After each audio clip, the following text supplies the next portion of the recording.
वो ये है कि फकीर अपने आप को सब में छोटा समझता है, बाकी जितने लोग हैं वो मुझसे बेहतर हैं। तो जब हम दूसरों को अपने से बेहतर मानते हैं तो हमें उनकी खामियां दिखाई नहीं देती, उनकी खूबियों पर नजर पड़ती है हमारी। वो ज्यादती भी कर दें तो हमारे जहन में यही आता है कि ये आदमी तो ज्यादती नहीं कर सकता, यकीनन इसके पीछे कोई वजह है, मुझसे गलती हुई है। ये चीज आपको फकीर के यहाँ आम मिलेगी।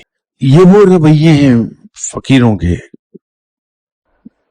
जिससे मुझे सीखना चाहिए कि मैं अगर किसी फकीर से मिलूं तो मुझे उनके किरदार के ये पहलू ऐसे हैं कि इससे जिंदगी बड़ी आसान हो जाती है।